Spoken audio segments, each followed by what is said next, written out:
Well, the Libyan Coast Guard says it rescued more than 900 African and Asian migrants attempting to reach Europe on Saturday. A Coast Guard patrol from Zawiya intercepted 5 inflatable boats and a wooden vessel carrying 906 migrants at dawn on Friday.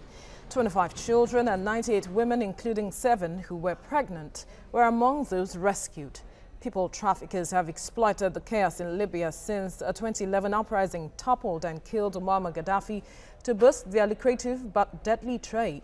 African Affairs analyst Jermaine Sanwoolu joins us on the news hour to share his thoughts on this. Thank you, Jermaine, for joining us. Now, let's start with the London attack. This is the second this month and third since May. And one wonders, could it be as a result of the inflow of migrants from Africa and other parts of the world into Europe? Well, thanks a lot for having me.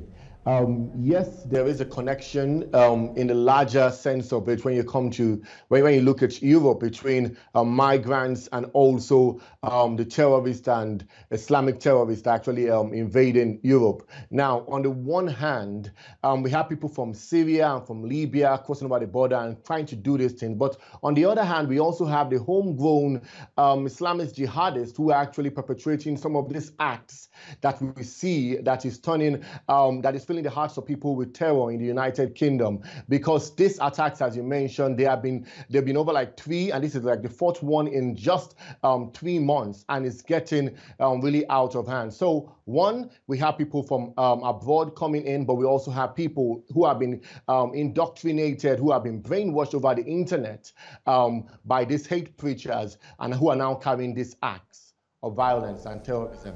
All right, help us understand the concerns and the description of this attack from the Muslim organization, calling it Islamophobia, especially since it appears these attacks are being perpetrated by Islamist extremists. Yes, that's very true, that it is what they call Islamophobia.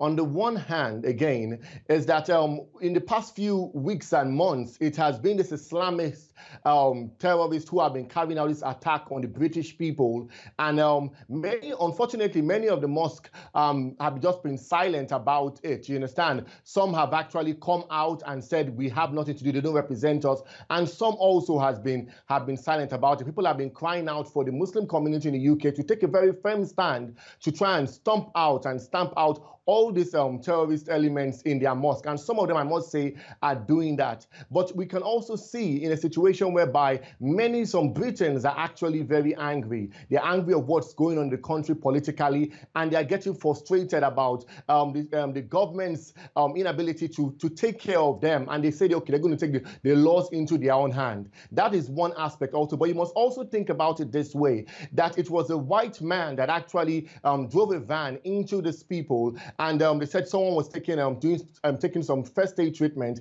and this white man actually drove the van and injured over 8 people who have been taken to the hospital, and 1 has died, maybe because of that incident. It could be that this man is just an angry man who has like Islamophobia and trying to kill Muslims in one of the biggest mosques in London, Finsbury Park Mosque. But it could also be an homegrown terrorist, you understand, who has imbibed this the terrorist mindset and wants to attack fellow Muslims, because the ISIS people actually believe that their own form of Islam is superior to the form of the secular kind of Islam that is practiced most in England. So we have to be very, very objective at looking at it in these 3 different aspects. But what we know right now for the reports is that it is definitely a terrorist attack, and when the investigations come out, it will reveal more. Now, Jermaine, about 900 migrants were rescued off the coast of Libya. We keep getting these stories. Now, since there are rising conflicts in these countries across Asia and Africa, will this narrative change anytime soon? Well, I'm not sure it's going to change anytime soon, unfortunately, because it has been something that has been going on for years. There has been people trafficking and people benefiting from this people trafficking for years. Now, what we are seeing right now is that 900 people were saved in this recent incident. A majority of them, again, were young men, you understand, coming from Libya, coming from Nigeria, coming from sub-Saharan nations. And when we look home, when it comes to Nigeria right now, last year, they were out of the 37,000 people that were actually that left Nigeria to come to Egypt, Europe via the Libya and Niger desert. They found out that 68% of those people that actually crossed were graduates from Nigeria who were looking for better opportunities in foreign lands. So we see young people leaving Nigeria to do so. That report, that statement was actually given by Ambassador Ibuku. Ambassador Ibuku, that's I think he represents the Pan-African Institute for Global Affairs and for Global Affairs and what do they call it again?